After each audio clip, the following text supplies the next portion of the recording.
تمہیں نہیں معلوم کہ یہ جگہ انسانوں کے لیے نہیں؟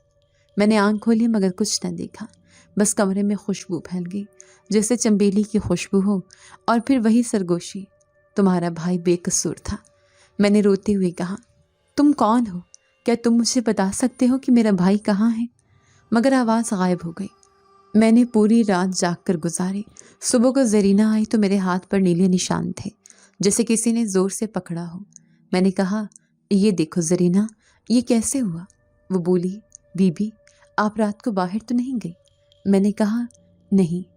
وہ بولی، پھر یہ کسی نادیدہ کا لمس ہے۔ میں نے کہا، نادیدہ سے تمہارا کیا مطلب؟ وہ بولی، بس دعا پڑھا کریں بی بی، اس گھر میں کچھ چیزیں عرصے سے قید ہیں۔ میں نے کہا، کتنے عرصے سے قید؟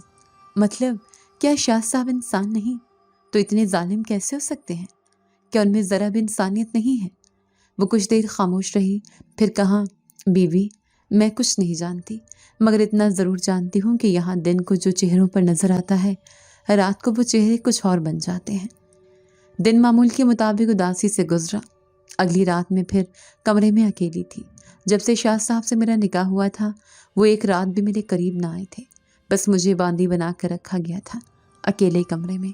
میں نے دروازہ اندر سے بند کیا مگر باہر سے کسی کے قدموں کی چاپ آ رہی تھی۔ میں نے کھڑکی سے جھانک کر دیکھا، صحن میں شاہ صاحب کھڑے تھے۔ ان کے ہاتھ فضا میں اٹھے ہوئے تھے اور آنکھیں بند تھیں۔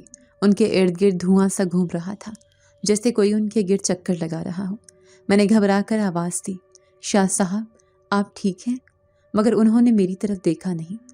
ان کی آنکھیں لال ہو رہی تھیں اور لب ہل رہے تھے جیسے وہ کسی کو بلا رہے ہوں۔ ان کے منہ سے نکلا ایک لفظ بار بار دہرایا جا رہا تھا، فراز، فراز، واپس آ جا۔ میں نے اپنے کانوں پر ہاتھ رکھ لیے، میری ٹانگیں کانپنے لگی۔ زرینہ بھاگتی ہوئی آئی، بولی، بی بی اندر چلی جائیں، آپ نہیں سمجھتی وہ کس سے بات کر رہے ہیں۔ میں نے کہا، کیا وہ اپنے بیٹے کو بلا رہے ہیں؟ وہ بولی، ہاں، مگر اب وہ دنیا میں نہیں رہا۔ بی بی ان کا دل مانتا نہیں، انہوں نے جنوں کی مدد لینا شروع کر دی ہے تاکہ اپنے بیٹی کی روح کو واپس لا سکے۔ میں نے کانپتی آواز میں کہا، جنوں کی مدد؟ وہ بولی، ہاں بی بی، ان کے خاندان کا پرانا تعلق ہے، وہ لوگ انسانوں کے ساتھ ساتھ چلتے ہیں مگر کسی کو خبر نہیں۔ میں نے کہا، یہ سب جھوٹ ہے، مگر میرا دل کہہ رہا تھا کہ زرینہ سچ بول رہی ہے، کیونکہ میں نے اپنی آنکھوں سے وہ دھواں دیکھا تھا جو زمین سے اٹھ کر ان کے ارد گرد گھوم رہا تھا۔ میں کمرے میں آ کر بستر پر گر گئی، سانس پھول رہی تھی۔ میں نے خود کو سنبھالنے کی کوشش کی مگر اچانک دروازہ ہلا۔ میں نے سوچا شاید ہوا ہے، مگر پھر کسی نے آہستہ سے میرا نام لیا، شازیہ۔ میں نے چیخ مار دی۔ زرینہ بھاگ کر آئی، اس نے مجھے سنبھالا۔ میں نے کہا، کوئی تھا میرے کمرے میں؟ اس نے کہا، نہیں بی بی آپ وہم کر رہی ہیں۔ میں نے کہا، نہیں، وہ میری طرف بڑھ رہا تھا۔ اس نے مجھے دیکھا، اس کی آنکھوں میں غصہ تھا۔ وہ بولی، بس خاموش ہو جائیں بی بی ورنہ وہ ناراض ہو جائیں گے۔ میں نے کہا، کون ناراض؟ وہ بولی، جس کا نام نہ لے بہتر ہے۔ میں رونے لگی۔ میں نے کہا، مجھے یہاں سے جانا ہے، میں قید نہیں رہ سکتی۔ وہ بولی، بی بی آپ نہیں جا سکتی جب تک وہ اجازت نہ دے۔ میں نے کہا، مگر یہ قید کا غیر انسانی ہے۔ وہ بولی، بی بی یہاں کے انسان بھی انسان نہیں ہیں۔ صبح سورج نکلا تو سب کچھ خاموش تھا، جیسے رات کو کچھ ہوا ہی نہ ہو۔ میں نے سوچا شاید خواب دیکھا، مگر جب فرش پر دیکھا تو میرے پاؤں کے نشان بنے تھے، جیسے میں خود چل کر باہر گئی ہوں۔ میں نے دل ہی دل میں سوچا شاید میں نیند میں چلتی ہوں، مگر اس بات کا یقین مجھے نہیں تھا۔ شاہ صاحب ناشتے کے وقت آئے۔ انہوں نے پوچھا، تم رات کو جاگتی رہی؟ میں نے حیران ہو کر کہا، آپ کو کیسے معلوم؟ انہوں نے کہا، یہ حویلی مجھ سے جدا نہیں، یہاں کی ہر سانس میں میرا وجود ہے۔ میں نے کہا، آپ کی باتوں سے ڈر لگتا ہے۔ انہوں نے کہا، ڈر انسان کو کمزور کرتا ہے، تمہیں اپنے دل سے خوف نکالنا ہوگا کیونکہ اب تم میری ہو۔ میں نے کہا، میں آپ کی نہیں ہو سکتی، آپ نے مجھے زبردستی لیا۔ انہوں نے ہنس کر کہا، زبردستی نہیں، قسمت تمہیں لائی ہے، تمہارے بغیر میں ادھورا ہوں، تم وہ کڑی ہو جس سے میرا بیٹا واپس آئے گا۔ میں نے کہا، آپ پاگل ہو گئے ہیں، مردہ واپس نہیں آتے۔ انہوں نے کہا، تم نہیں جانتی شازیہ، کچھ لوگ مر کر بھی ختم نہیں ہوتے، ان کا سایہ زندہ رہتا ہے۔ تم بس میرا کہا مانو، میں تمہیں سب سکھاؤں گا۔ میں ان کی باتیں سن کر گھبرا گئی اور کمرے میں چلی گئی۔ شام کو میں نے دیکھا زرینہ صحن میں زمین صاف کر رہی تھی۔ میں بھی آ کر اس کے سامنے کرسی پر بیٹھ گئی۔ میرا دل بہت گھبرا رہا تھا۔ میں نے کہا، زرینہ تم کتنے سال سے یہاں پر کام کر رہی ہو؟ اس نے کہا، بی بی 4 سال ہو گئے ہیں۔ میں نے کہا، تم نے کبھی باہر جانے کی کوشش نہیں کی؟ وہ بولی، کیسی باتیں کرتی ہیں بی بی، یہاں سے کوئی جا نہیں سکتا۔ میں نے کہا، کیوں؟ اس نے کہا، کیونکہ یہ حویلی زندہ ہے، جو ایک بار اس کے اندر آ جائے وہ اس کی دیواروں میں قید ہو جاتا ہے۔ میں نے کہا، تمہیں یقین ہے اس بات پر؟ وہ بولی، میں نے اپنی بہن کو اسی حویلی میں کھو دیا۔ وہ یہاں کام کرنے آئی تھی، ایک رات غائب ہو گئی اور کبھی نہیں ملی۔ میں نے کہا، کسی نے ڈھونڈا نہیں؟ اس نے کہا، شاہ صاحب نے کہا وہ چلی گئی، مگر میں جانتی ہوں وہ کہیں نہیں گئی، وہ یہی ہے۔ میں نے حیران ہو کر کہا، تمہارا مطلب وہ مر گئی؟ اس نے آہستہ سے کہا، مرنا آسان ہوتا تو شاید اسے سکون مل جاتا بی بی۔ کبھی رات کے وقت صحن میں مت جانا، وہاں وہی ہوا ہے جس نے میری بہن کو لیا تھا۔ اس رات میں نے طے کیا کہ میں دیکھوں گی شاہ صاحب رات کو کیا کرتے ہیں۔ آدھی رات کے بعد میں آہستہ سے دروازہ کھول کر نکلی۔ صحن میں چاند کی مدھم روشنی تھی۔ پیپل کے درخت کے نیچے شاہ صاحب کھڑے تھے۔ ان کے ارد گرد چھوٹے چھوٹے چراغ جل رہے تھے اور فضا میں دھواں پھیل رہا تھا۔ ان کی آنکھیں بند تھیں اور وہ آسمان کی طرف دیکھ کر کچھ پڑھ رہے تھے۔ اچانک دھوئیں سے ایک انسانی سایہ ابھرا جو ان کے قریب جا کر رکا۔ شاہ صاحب نے ہاتھ بڑھایا اور دھواں ان کے ہاتھوں کے گرد لپٹ گیا۔ میں یہ منظر دیکھ کر کانپنے لگی۔ میرا دل چیخ رہا تھا۔ میں بھاگ کر واپس کمرے میں آئی، مگر دروازہ بند کرتے کرتے میرے پیچھے کسی نے سانس لی۔ میں نے مڑ کر دیکھا، کوئی نہیں تھا، مگر ٹھنڈی ہوا میرے بالوں کو چھو گئی۔ میں نے بمشکل دروازہ بند کیا اور بے ہوش ہو گئی۔ جب آنکھ کھلی تو سورج نکل آیا تھا۔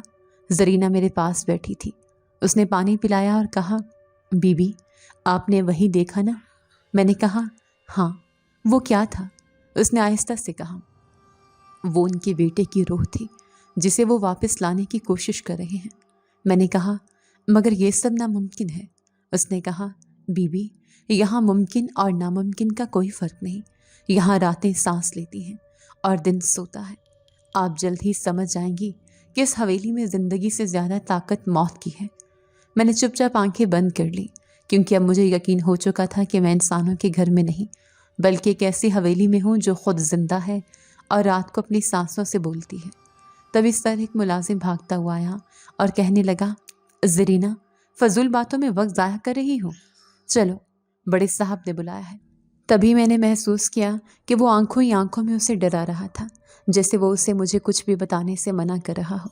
چند دن گزر گئے، مگر میرا دل اس حویلی کے سکوت میں مزید بے چین ہوتا جا رہا تھا۔ ہر کمرے میں کوئی نہ کوئی کہانی تھی، ہر دیوار کسی راز کو چھپائے بیٹھی تھی۔ شاہ صاحب دن میں کم بولتے، مگر ان کی آنکھیں ہمیشہ میرے چہرے پر کچھ ڈھونڈتی رہتی، جیسے وہ میرے اندر کسی اور کو تلاش کر رہے ہوں۔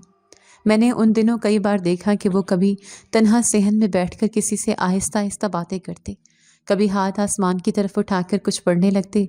زرینہ کہتی، بی بی ان کے قریب رات کو مت جانا، مگر میرے اندر ایک ضد سی پیدا ہو گئی تھی کہ میں جانوں آخر یہ سب کیا ہے۔ ایک دن میں نے دیکھا کہ شاہ صاحب کے نوکر ایک دروازے کو ہمیشہ بند رکھتے تھے۔ اس پر ایک پرانی سی زنجیر لگی تھی، اور جب میں اس کے قریب سے گزرتی تو ہوا جیسے رک سے جاتی۔ زرینہ نے مجھے وہاں دیکھ کر ڈانٹا بھی تھا کہ یہاں مت آئیں، یہ جگہ اچھی نہیں۔ میں نے کہا، کیوں؟ وہ بولی، یہ ممنوعہ کمرہ ہے، یہاں کوئی نہیں جاتا۔ میں نے کہا، مگر کیوں؟ اس نے نظریں جھکا کر کہا، کیونکہ یہاں وہ ہے جو جا چکا ہے مگر جا نہیں سکا۔ میں حیران رہ گئی، یہ کیسی بات تھی، مگر اس کے چہرے پر خوف صاف نظر آ رہا تھا۔ رات بھر میں سوچتی رہی آخر وہاں کیا ہے۔ اگلے دن میں نے خود سے وعدہ کیا کہ میں اس دروازے کے اندر جھانک کر دیکھوں گی۔ دوپہر کا وقت تھا، سب لوگ حویلی کے پچھلے حصے میں مصروف تھے، کسی چیز کی کھدائی ہو رہی تھی اور شاہ صاحب بھی کہیں گئے ہوئے تھے۔ میں نے موقع غنیمت جانا اور آہستہ سے اس دروازے کی طرف بڑھی۔ زنجیر بھاری تھی مگر تالا لگا نہیں تھا، جیسے کسی نے جان بوجھ کر بس دکھاوے کو باندھ رکھا ہو۔ میں نے دل پر ہاتھ رکھا اور زنجیر ہٹائی۔ دروازہ چرچرا کر کھلا۔ اندر اندھیرا تھا، بوسیدہ فرش اور دیواروں پر عجیب سی نمی تھی۔ ہوا میں باسی خوشبو پھیلی ہوئی تھی، جیسے کسی نے یہاں برسوں سے دیا جلا رکھا ہو۔ میں آہستہ آہستہ اندر داخل ہوئی۔ کمرے کے بیچ میں ایک بڑی تصویر لگی تھی، فراز کی۔ میں نے پہلے بھی اس کا نام سنا تھا مگر تصویر میں پہلی بار چہرہ دیکھا تھا۔ وہ نوجوان تھا، خوبصورت تھا، مگر اس کی آنکھوں میں ایک ایسی چمک تھی جو زندہ انسانوں میں نہیں ہوتی۔ میں نے سوچا شاید روشنی کا دھوکہ ہے، مگر جب میں قریب گئی تو لگا جیسے اس کی آنکھیں مجھے دیکھ رہی ہوں۔ میں پیچھے ہٹ گئی، دل تیزی سے دھڑکنے لگا۔ اچانک پیچھے سے ایک آواز آئی، یہاں آنا منع ہے۔ میں نے مڑ کر دیکھا، شاہ صاحب دروازے میں کھڑے تھے۔ ان کا چہرہ سخت تھا اور آنکھوں میں وہی پراسرار روشنی۔ میں نے ہمت کر کے کہا، میں بس تصویر دیکھ رہی تھی۔ انہوں نے تیز لہجے میں کہا، تمہیں نہیں آنا چاہیے تھا، تم نہیں جانتی یہاں کی ہوا بھی رازوں کی محافظ ہے۔ میں نے کہا، میں جاننا چاہتی ہوں سچ کیا ہے؟ فراز واقعی مر گیا ہے۔ وہ کچھ دیر خاموش رہے، پھر آہستہ سے بولے، مر گیا تھا مگر تمہاری موجودگی نے اسے دوبارہ بلایا ہے۔ میں نے حیران ہو کر کہا، کیا مطلب؟ وہ بولے، تم اس کی نجات کی کڑی ہو، وہ تمہارے وسیلے سے واپس آئے گا۔ میں نے کہا، یہ ممکن نہیں، جو مر جائے وہ واپس نہیں آ سکتا۔ وہ بولے، سب کچھ ممکن ہے اگر دل چاہے۔ میں نے کہا، مگر کیوں؟ وہ بولے، کیونکہ تمہارے بھائی کے ہاتھوں اس کی موت ہوئی تھی اور تقدیر چاہتی ہے کہ اب تم ہی اس کی سانس بنو۔ میں نے ان کی آنکھوں میں دیکھا، وہ بول رہے تھے مگر جیسے کسی اور کی زبان سے۔ میں پیچھے ہٹی تو انہوں نے آہستہ سے کہا، اب تم جا سکتی ہو، مگر یاد رکھنا دوبارہ یہاں قدم مت رکھنا، کیونکہ اب وہ تمہیں پہچان چکا ہے۔ میں تیزی سے کمرے سے نکلی، دل دھڑک رہا تھا جیسے کوئی میرے پیچھے آ رہا ہو۔ کمرے سے باہر آ کر میں نے دروازہ بند کیا تو ہوا رک سی گئی۔ زرینہ بھاگتی ہوئی آئی، بی بی آپ اس کمرے میں گئی تھی نا؟ میں نے کہا، ہاں، مگر تمہیں کس سے پتا؟ اس نے کہا، اس کمرے کا دروازہ جب کھلتا ہے تو پوری حویلی لرز جاتی ہے۔ میں نے کہا، زرینہ وہ تصویر زندہ لگ رہی۔ وہ بولی، جب شاہ صاحب اسے دیکھتے ہیں تو وہ سانس لیتا ہے۔ میں نے کہا، کیا فراز زندہ ہے؟ وہ بولی، بی بی میں نہیں جانتی، مگر کبھی کبھی رات کو اس کمرے سے باتوں کی آواز آتی ہے، جیسے کوئی گفتگو کر رہا ہو۔ میں نے دل ہی دل میں سوچا، اگر وہ زندہ ہے تو کہاں ہے، اور اگر مر گیا ہے تو پھر یہ سب کیا ہے؟ رات کو میں نے خواب دیکھا کہ کوئی میرے کمرے کے دروازے پر کھڑا ہے۔ دروازہ کھلنے کی آواز آئی، میں نے آنکھیں کھولی تو ایک نوجوان سایہ دروازے میں کھڑا تھا۔ اس کے چہرے پر وہی نقش، وہی آنکھیں۔ میں نے ڈرتے ہوئے کہا، کون ہو تم؟ اس نے دھیرے سے کہا، میں وہ ہوں جس کی موت کا تم کفارہ ادا کرنے آئے ہو۔ میں نے چیخ مارنی چاہی مگر آواز نہ نکلی۔ صبح زرینہ آئی تو اس نے میرے ہاتھ دیکھ کر کہا، یہ کس نے کیا؟ میں نے کہا، مجھے نہیں معلوم، شاید خواب میں ہوا۔ وہ بولی، بی بی یہ خواب نہیں حقیقت ہے، وہ تم سے جڑ گیا ہے۔ میں نے کہا، تم کیسی باتیں کرتی ہو؟ اس نے کہا، میں سچ کہہ رہی ہوں، اب وہ تمہارے آس پاس ہے۔ جب تم چلتی ہو تو وہ تمہارے ساتھ چلتا ہے، جب تم بات کرتی ہو تو وہ سنتا ہے۔ میں نے کہا، زرینہ مجھے کسی سے بات نہیں کرنی، مجھے یہاں سے جانا ہے۔ اس نے کہا، بی بی جانے کی اجازت یہاں کوئی نہیں دیتا، جو ایک بار اس کی دنیا میں آ جائے وہ واپس نہیں جا سکتا۔ میں نے کہا، اگر وہ واقعی زندہ ہے تو میں اس سے خود پوچھوں گی کہ وہ چاہتا کیا ہے۔ زرینہ بولی، بی بی وہ تم سے بات نہیں کرے گا، وہ صرف اشارے دیتا ہے۔ میں نے کہا، پھر بھی میں اس سے بات کروں گی۔ میں ڈری ہوئی تھی مگر ایک ضد میرے اندر جاگی تھی کہ میں یہ راز کھول کر رہوں گی۔ شام کو شاہ صاحب آئے، ان کے چہرے پر عجیب سکون تھا۔ انہوں نے کہا، تم پریشان لگ رہی ہو۔ میں نے کہا، میں نے خواب میں فراز کو دیکھا۔ انہوں نے گہری سانس لی، پھر کہا، وہ تمہیں نقصان نہیں پہنچائے گا، وہ تمہارا دشمن نہیں، وہ تم سے جڑا ہوا ہے۔ میں نے کہا، مگر وہ مجھے ڈراتا ہے۔ وہ بولے، تم ڈر محسوس کر رہی ہو کیونکہ تمہارا دل کمزور ہے، وہ تمہارا امتحان لے رہا ہے۔ میں نے کہا، آپ کے بیٹے نے کہا کہ میں ان کی ماں کی قبر پر نہ جاؤں۔ وہ بولے، وہ قبر اب قبر نہیں رہی، وہاں کچھ ایسا ہے جو تمہیں نہیں سمجھنا چاہیے۔ میں نے کہا، مگر میں سمجھنا چاہتی ہوں۔ انہوں نے کہا، تمہیں سمجھنا نہیں ماننا ہے۔ میں خاموش ہو گئی مگر میرے اندر کا شور بڑھتا جا رہا تھا۔ میں نے دیکھا ان کے ہاتھوں کی انگلیاں مسلسل ہل رہی تھیں جیسے وہ کچھ پڑھ رہے ہوں۔ انہوں نے اچانک میری طرف دیکھا اور بولے، شازیہ تمہارے ہاتھ پر نشان ہے نا؟ میں چونک گئی۔ انہوں نے کہا، اسے چھپانے کی کوشش مت کرو کیونکہ یہ نشان فراز کا لمس ہے۔ میں نے کہا، آپ پاگل ہیں؟ وہ بولے، پاگل وہ ہوتا ہے جو سچائی کو جھوٹ سمجھے۔ تم جلد ہی خود دیکھو گی کہ وہ مر کر بھی ختم نہیں ہوا۔ میں رات بھر جھاگتی رہی، بتی جلتی بجھتی رہی، دروازے سے ٹکراتی مگر دروازہ بند نہیں ہوتا تھا، جیسے کوئی آنا چاہتا ہو۔ کبھی کسی کے قدموں کی چاپ سنائی دیتی، کبھی کسی کے ہنسنے کی آواز۔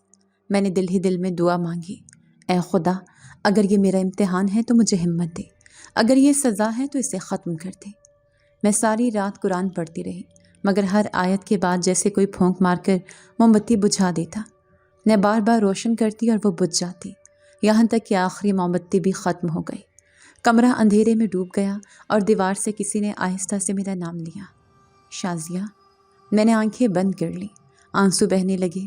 صبح جب روشنی آئی تو کمرے کی دیوار پر وہی نشان تھا جو میرے ہاتھ پر تھا، جیسے کسی نے وہاں بھی ہاتھ رکھا ہو۔ میں نے زرینہ کو بلایا، اس نے دیوار دیکھ کر کہا، بی بی، اب وہ صرف خواب میں نہیں رہ گیا، وہ تمہارے آس پاس ہے۔ میں نے کہا، اب میں کیا کروں؟ وہ بولی، دعا کرو، مگر بی بی، دعا سے زیادہ یہاں خاموشی کام آتی ہے۔ میں نے آسمان کی طرف دیکھا اور سوچا شاید یہ نکاح واقعی سزا تھی جس نے میری روح کو کسی اور کے قید خانے میں جکڑ دیا تھا، اور اب میں اس قید سے نکل نہیں سکتی، کیونکہ اس حویلی کا پہلا راز یہ تھا کہ شاہ صاحب کا بیٹا مرا نہیں تھا، بلکہ وہ اب میرے اندر جاگ رہا تھا۔ صبح سورج ابھی پورا نکلا بھی نہ تھا کہ حویلی کے اندر اچانک شور مچ گیا۔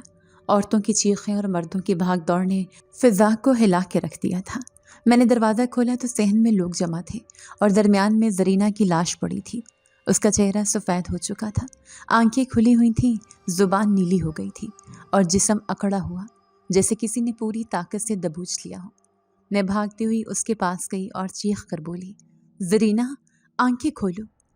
میں رو رہی تھی مگر وہ حرکت نہ کر رہی تھی۔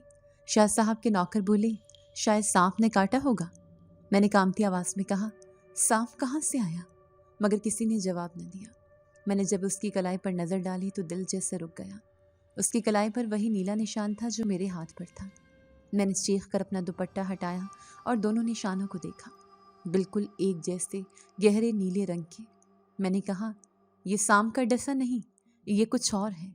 سب نے نظریں چرا لیں، کسی نے کچھ نہیں کہا۔ میں اندر بھاگ آئی اور بستر پر بیٹھ کر رونے لگی۔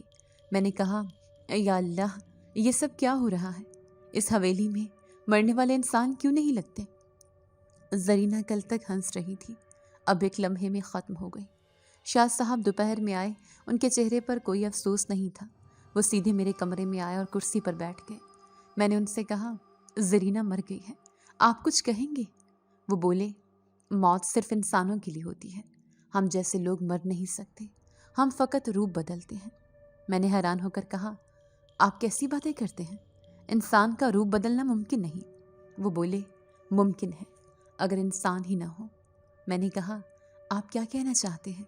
وہ دھیرے سے مسکرائے اور بولے، ہم جنات کی نسل سے ہیں، صدیوں سے انسانوں میں رہتے آئے ہیں، تمہیں ہم نے خون بہا کے نام پر نہیں، اپنی سلطنت کی ملکہ بنانے کو چنا ہے۔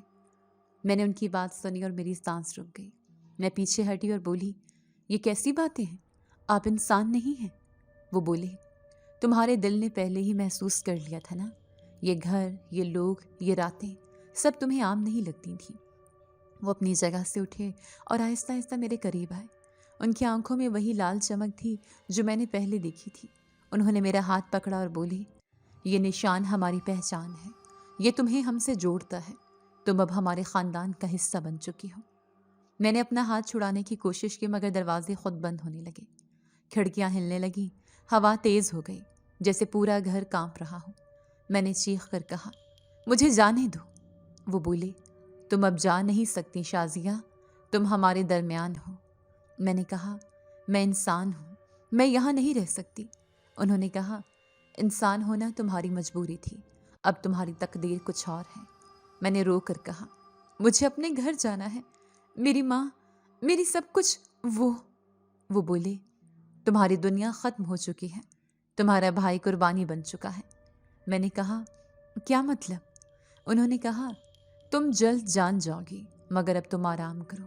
میں نے کہا، مجھے سکون نہیں چاہیے، مجھے سچ چاہیے۔ وہ بولے، سچ سے زیادہ خوفناک کوئی چیز نہیں ہوتی۔ میں ان کے کمرے سے بھاگ نکلی اور حویلی کے پچھلے حصے کی طرف چل پڑی۔ وہاں ایک پرانا دروازہ تھا جو ہمیشہ بند رہتا تھا مگر آج آدھا کھلا تھا، جیسے کسی نے مجھے اندر بلایا ہو۔ میں نے اپنے دل کو مضبوط کیا اور اندر داخل ہوئی۔ وہ راستہ کسی سرنگ کی طرح نیچے جا رہا تھا۔ میں نے قدم آہستہ آہستہ رکھے۔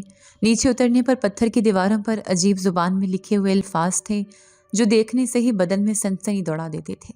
وہاں چراغ خود بخود جلنے لگے اور ان کی روشنی سے پورا راستہ روشن ہو گیا۔ میں حیران تھی کہ یہ سب کیسے ممکن ہے۔ نیچے ایک بڑا سا ہال نما کمرہ تھا۔ درمیان میں ایک سفید لباس پہنے بزرگ بیٹھے تھے۔ ان کا چہرہ روشنی سے ڈھکا ہوا تھا۔ میں نے ادب سے کہا، آپ کون ہیں؟ انہوں نے کہا، میں اس حویلی کا نگہبان ہوں جو نسلوں سے شاہ جنات کے خاندان کی خدمت کرتا آیا ہے۔ میں نے کہا، شاہ صاحب نے کہا، وہ جن ہیں کیا؟ یہ سچ ہے؟ وہ بولی، سچ وہی ہے جس سے تم بھاگ رہی ہو۔ میں نے کہا، یہ سب جھوٹ ہے، میں خواب دیکھ رہی ہوں۔ وہ بولے، نہیں بیٹی، یہ خواب نہیں ہے، تمہیں شاہ جنات نے اپنے خاندان میں شامل کرنے کی رسم شروع کر دی ہے۔ تمہارا خون اب انسانی نہیں رہے گا، تمہیں وہ اپنے قبیلے کی رانی بنانے والا ہے۔ میں نے ڈرتے ہوئے کہا، میں نہیں مانتی، میں صرف ایک انسان ہوں۔ اس نے دھیرے سے کہا، اگر تم چاہو تو واپس جا سکتی ہو، مگر یاد رکھو، اگر تم گئی تو سب کچھ بھول جاؤ گی۔ تمہاری ماں، تمہارا بھائی، تمہارا گاؤں سب مٹ جائے گا جیسے کبھی تھا ہی نہیں۔ میں نے روتے ہوئے کہا، میرا بھائی زندہ ہے نا؟ اس نے کہا، نہیں، وہ تمہارے لیے قربانی بن چکا ہے، مگر شاہ جنات تم سے بدلہ نہیں لینا چاہتا، اب وہ تم سے محبت کر بیٹھا ہے۔ یہی وجہ ہے کہ انہوں نے تمہیں قربانی بنانے کی بجائے تمہارے بھائی کو قربان کیا۔ میں نے کہا، محبت؟ یہ کیسی محبت ہے جس میں قید ہو، جس میں موت کا سایہ ہو؟ اس نے کہا، محبت کی بھی اپنی رسمیں ہوتی ہیں۔ تمہیں اب دو راستے ملے ہیں، ایک واپسی کا جس میں سب کچھ بھول جانا، اور دوسرا یہیں رہنے کا جہاں تم ابدی زندگی پالو گی۔ میں نے کہا، اگر میں چلی گئی تو کیا واقعی سب کچھ بھول جاؤں گی؟ وہ بولا، ہاں، تمہارا ذہن صاف ہو جائے گا، تمہیں کچھ یاد نہیں رہے گا، حتیٰ کہ اپنا نام بھی نہیں۔ میں نے کہا، اگر میں رہی تو اس قید میں رہنا ہوگا۔ اس نے کہا، یہ قید نہیں، بادشاہت ہے، مگر تمہارے دل میں خوف ہے، اور خوف رکھنے والے رانی نہیں بنتے۔ میں خاموش کھڑی رہی، میرے اندر جیسے ہزاروں آوازیں گونج رہی تھیں۔ میں نے سوچا کہ واقعی شاہ صاحب مجھ سے محبت کرتے ہیں، یا وہ مجھے اپنی نسل کا حصہ بنانا چاہتے ہیں۔ پھر مجھے زرینہ یاد آئی، اس کی لاش، اس کا نشان، وہ سب میری آنکھوں کے سامنے گھومنے لگا۔ بزرگ نے کہا، تمہیں فیصلہ آج کرنا ہوگا، کیونکہ رسم مکمل ہونے والی ہے۔ میں نے کہا، یہ رسم کیا ہے؟ انہوں نے کہا، تمہارے خون کو ان کے خون سے ملایا جائے گا تاکہ تم دونوں ایک ہو جاؤ۔ میں نے چیخ کر کہا، یہ ظلم ہے، میں نہیں مانتی۔ انہوں نے کہا، تمہارا انکار انہیں مزید طاقتور بنا دے گا، کیونکہ تمہارا خون ان کی خوراک ہے۔ میں وہاں سے بھاگنے لگی، سرنگ کے دروازے کی طرف دوڑی، مگر جیسے جیسے قدم بڑھاتی اندھیرا گہرا ہوتا گیا، چراغ بجھتے گئے، آخر میں روشنی ختم ہو گئی۔ میں ٹھوکر کھا کر گری اور کسی کے مضبوط ہاتھوں نے مجھے تھام لیا۔ میں نے دیکھا شاہ صاحب میرے سامنے کھڑے تھے، ان کی آنکھوں میں وہی لال روشنی جل رہی تھی۔ انہوں نے کہا، میں نے کہا تھا نا، تمہیں یہاں نہیں آنا چاہیے۔ تم نے نگہبان کو دیکھا ہے، وہ ہمارے رازوں کا محافظ ہے۔ میں نے کہا، آپ سب پاگل ہیں، یہ سب جھوٹ ہے۔ وہ بولے، نہیں شازیہ، یہ حقیقت ہے جو تمہاری رگوں میں اتر چکی ہے، اب تم ہمارا حصہ ہو، چاہو یا نہ چاہو۔ میں نے کہا، مجھے جانے دو۔ انہوں نے دھیرے سے کہا، جانا چاہتی ہو تو جا سکتی ہو، مگر واپسی بھول جاؤ گی۔ میں نے کہا، اگر بھول گئی تو میری ماں، میرا بھائی، میرا سب کچھ۔ وہ بولے، سب کچھ بھول جانا ہی نجات ہے۔ میں نے کہا، نہیں، میں بھولنا نہیں چاہتی، میں انسان ہوں، میرا دل انسان کا ہے۔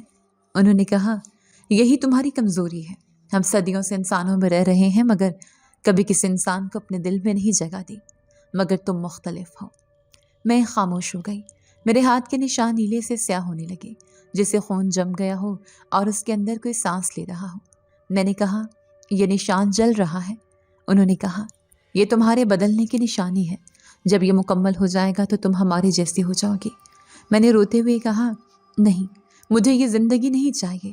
انہوں نے کہا، تمہارے پاس اب وقت نہیں شازیہ، سورج ڈھلنے سے پہلے تمہارا فیصلہ ہونا چاہیے، ورنہ رسم خود مکمل ہو جائے گی۔ میں نے آسمان کی طرف دیکھا، روشنی مان پڑ رہی تھی۔ میں نے دل میں کہا، یا اللہ، میں کہاں آ گئی ہوں؟ یہ انسان نہیں، جنات کا گھر ہے، اور میں ان کی قیدی بن گئی ہوں۔ میری آنکھوں کے سامنے زرینہ کی مسکراہٹ اب ڈر میں بدل گئی۔ اس کی لاش یاد آئی، وہ نشان یاد آیا، وہ سب میرا مقدر بن گئے تھے۔ میں نے زمین پر ہاتھ رکھا اور روتے ہوئے کہا، اگر میں واقعی کسی جنات کی دنیا میں ہوں تو مجھے یہاں سے نکال مولا، کیونکہ مجھے اپنی ماں کے چہرے کی روشنی اب بھی یاد ہے۔ میں سب بھول نہیں سکتی۔ میں انسان ہوں اور انسان کبھی اپنی ماں کو نہیں بھولتا۔ میں کئی دن اور کئی راتیں بالکل خاموش رہی، نہ کسی سے بات کی، نہ کھانا کھایا، بس اپنے کمرے کی کھڑکی سے باہر آسمان دیکھتی رہی، جہاں چاند کبھی صاف تو کبھی دھندلا نظر آتا تھا۔ شاید جنات اب پہلے جیسے نہیں رہے تھے۔ ان کی آنکھوں کی وہ لالی کم ہو چکی تھی اور ان کے لہجے کی سختی کہیں کھو گئی تھی۔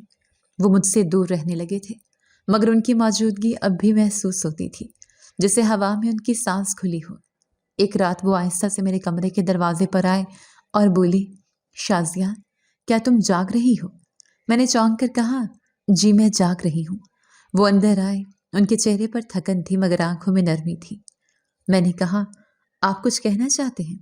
وہ بولی، میں تمہیں تمہارے گھر چھوڑ سکتا ہوں مگر تمہارا وجود میرے جہان سے جڑ چکا ہے۔ تم اگر چلی گئی تو دونوں جہانوں کا توازن بگڑ جائے گا۔ میں نے ان کی آنکھوں میں دیکھا، وہاں وہ غصہ نہیں تھا جو پہلے دن تھا، بلکہ ایک عجیب سا دکھ چھپا تھا، جیسے صدیوں کا بوجھ وہ اٹھائے ہوئے ہوں۔ میں نے ہمت کر کے کہا، آپ مجھ سے کیا چاہتے ہیں؟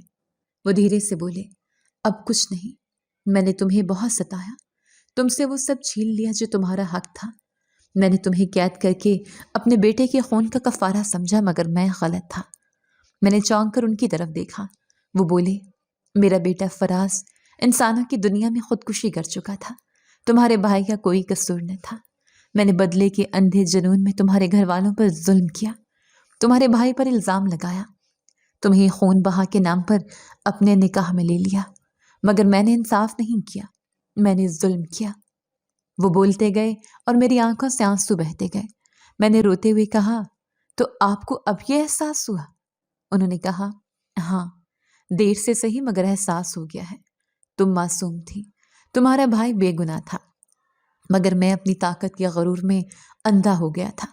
مجھے لگا میں رب کے فیصلے بدل سکتا ہوں، مگر میں بھول گیا تھا کہ ہر چیز کی ایک حد ہوتی ہے۔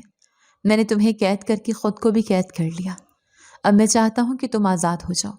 میں نے کہا، اگر آپ چاہتے ہیں کہ میں چلی جاؤں تو مجھے جانے دیں۔ وہ بولی، جا سکتی ہو مگر سنو شازیہ، تم اس دنیا سے نکلو گی تو تمہارے دل میں میرا ایک حصہ رہ جائے گا، کیونکہ تم میرے جہاں کا حصہ بن چکی ہو۔ میں نے کہا، اگر آپ واقعی توبہ کر چکے ہیں تو مجھے میرے بھائی کی قبر پر لے چلیں۔ وہ بولے، تمہارے بھائی کو سکون مل چکا ہے، وہ میری سلطنت کی نجات بن چکا ہے، اب اس کا جسم نہیں صرف دعا باقی ہے۔ میں نے آنسو پونچھتے ہوئے کہا، تو مجھے دعا کرنے دو۔ وہ بولے، ضرور، مگر پہلے میرا ایک وعدہ سن لو۔ میں نے کہا، کیا؟ وہ بولے، میں آج تمہیں اپنی سلطنت کی ولیہ بناتا ہوں، میری بیوی نہیں، کیونکہ رشتہ جسم سے نہیں روح سے ہوتا ہے۔ میں نے حیرت سے دیکھا اور کہا، مگر میں تو انسان ہوں۔ وہ بولے، تمہارا دل اب انسانوں سے بڑا ہے، تم نے ہمیں احساس دلایا کہ طاقت انسانیت کے بغیر اندھی ہوتی ہے۔ میں نے خاموشی سے ان کی بات سنی۔ انہوں نے پہلی بار میرا ماتھا چوم کر کہا، آج سے تم میری بیوی نہیں، میری سلطنت کی ولیہ ہو۔ اور اس لمحے میں نے پہلی بار محسوس کیا کہ ان کی آنکھوں کا رنگ انسانوں جیسا نہیں، مگر ان کا دل انسان سے زیادہ نرم ہو گیا تھا۔ رات بھر میں ان کی باتوں کے بارے میں سوچتی رہی۔ عجیب سا سکون میرے دل میں اتر گیا تھا۔ اب مجھے ان سے ڈر نہیں لگ رہا تھا، بلکہ افسوس تھا کہ میں ان کے اندر کے دکھ کو پہلے کیوں نہ سمجھ سکی۔ اگلی صبح سورج طلوع ہوا تو اس کی روشنی حویلی کے صحن پر پھیل گئی۔ ہوا میں عجب سا سکون تھا، جیسے برسوں کے بعد اس زمین نے راحت کی سانس لی ہو۔ حویلی کے دروازے کھلے ہوئے تھے۔ میں باہر نکلی تو دیکھا شاہ جنات سب خفیہ دروازے بند کر رہے تھے۔ ان کے ہاتھوں کی حرکتوں کے ساتھ ساتھ دیواروں پر کنندہ وہ جناتی تحریریں مٹ رہی تھیں۔ میں نے کہا، اب کیا ہوگا؟ وہ بولے، اب وقت آ گیا ہے کہ ہم واپس جائیں اپنے جہاں، جہاں سے ہم آئے تھے۔ یہ دنیا ہماری نہیں۔ میں نے کہا، تو میں کہاں جاؤں؟ وہ بولے، تم رہو انسانوں میں، تمہارا مقدر وہی ہے جہاں تم پیدا ہوئی، مگر یاد رکھو ہم تمہارے محافظ رہیں گے۔ جب کبھی تم تنہا ہوگی تو ہم تمہارے آس پاس ہوں گے۔ میں نے ان کے چہرے پر آخری بار نظر ڈالی، ان کی آنکھوں میں روشنی چمک رہی تھی۔ وہ بولی، شازیہ، تم نے ہم میں انسانیت پیدا کر دی ہے، تم نے ہمیں بخشش کا مطلب سمجھا دیا ہے۔ ہم جنات طاقتور ہیں مگر تم نے دکھایا کہ طاقت معافی کے آگے کمزور ہوتی ہے۔ اتنا کہہ کر انہوں نے ہاتھ اٹھایا۔ فضا میں نیلا دھواں پھیل گیا، چراغ خود بخود بجھنے لگے، زمین جیسے لرز گئی اور میں نے دیکھا وہ دھیرے دھیرے روشنی میں بدلتے جا رہے ہیں۔ ان کی شکلیں مان پڑتی گئیں اور پھر وہ نظروں سے اوجھل ہو گئے۔ میں اکیلی کھڑی رہ گئی۔ فضا میں صرف خاموشی تھی مگر وہ خاموشی بھی سکون بھری تھی، جیسے کسی نے میرے دل سے بوجھ اتار دیا ہو۔ میں نے آسمان کی طرف دیکھا اور آنکھیں بند کر کے کہا، یا اللہ تیرا شکر ہے تو نے سچ دکھایا مگر ساتھ ہی معافی بھی دی۔ میں نے حویلی کا دروازہ پار کیا تو باہر کی دنیا بالکل بدل چکی تھی۔ ہوا میں ٹھنڈک تھی مگر وہ ڈر نہیں تھا جو پہلے ہوتا تھا۔ میں نے اپنے گاؤں کا راستہ لیا۔ جب میں وہاں پہنچی تو لوگ حیران تھے۔ سب کہنے لگے، شازیہ تم زندہ ہو؟ ہم نے تو سنا تھا تمہیں شاہ صاحب نے مار ڈالا۔ میں نے مسکرا کر کہا، وہ انسان نہیں تھے مگر انہوں نے انسانیت سکھا دی۔ میں نے ان کی باتوں کو دل میں رکھا اور بس خاموش رہی۔ کسی نے پوچھا، وہ حویلی والے کہاں گئے؟ میں نے کہا، وہ اپنے جہاں واپس چلے گئے۔ میں اپنے پرانے گھر پہنچی، ماں کی قبر پر جا کر بیٹھی، ہاتھ اٹھائے اور دعا کی، یا اللہ جنہوں نے ظلم کیا ان کے دلوں کو معافی دے اور جنہوں نے دکھ سہے ان کے دکھ کم کر دے۔ میں نے آنکھیں بند کی تو محسوس ہوا جیسے کوئی نرم ہوا میرے بالوں کو چھو کر گزری ہو۔ میں نے دھیرے سے کہا، شاہ صاحب کیا آپ ہیں؟ کوئی جواب نہیں آیا مگر ہوا کے جھونکے میں ایک سرگوشی سنائی دی، شازیہ ہم اب بھی تمہارے پاس ہیں۔ میں مسکرا دی اور دل میں ایک عجیب روشنی بھر گئی۔ اس دن کے بعد میری زندگی بدل گئی۔ میں دوبارہ اپنے لوگوں کے درمیان رہنے لگی مگر میرے اندر ایک نرمی آ گئی تھی۔ میں کسی سے ناراض نہیں رہتی تھی کیونکہ میں نے دیکھ لیا تھا کہ جنات بھی بدل سکتے ہیں تو انسان کیوں نہیں۔ ہر سردی کی رات جب میں کہتی ہوں مجھے گرم کپڑے دے دو، ٹھنڈ لگ رہی ہے، تو کھڑکی سے آتی ہوا میں وہی سرگوشی اب بھی سنائی دیتی ہے، شازیہ ہم اب بھی تمہارے پاس ہیں۔ اور میں آسمان کی طرف دیکھ کر بس اتنا کہتی ہوں، ہاں میں جانتی ہوں تم جا چکے ہو مگر تمہاری دعا اب بھی میرے ارد گرد ہے۔ میں اب تنہا نہیں ہوں کیونکہ محبت اور معافی نے میری دنیا بدل دی۔ بے شک میں اپنے گھر میں اب اکیلی رہتی ہوں مگر میری ہر خواہش پر جنات لبیک کہتے ہیں۔ اب میرے کھانے، پہننے، پینے اور ہر چیز کا بندوبست جنات کی طرف سے آتا ہے۔ میں نے اپنی زندگی کا ایک لمبا عرصہ جنات کے ساتھ گزارا تھا لیکن ان کا عکس اب بھی میری زندگی میں باقی ہے۔ اگر آپ کو آج کی ہماری کہانی پسند آئی ہے تو اسے لائک کیجیے اور اپنے پیاروں کے ساتھ شیئر کیجیے، اور ہاں اگر آپ نے ابھی تک ہمارا چینل سبسکرائب نہیں کیا تو ضرور کیجیے۔ ملتے ہیں کل ایک نئی اور دلچسپ کہانی کے ساتھ، تب تک کے لیے اللہ حافظ۔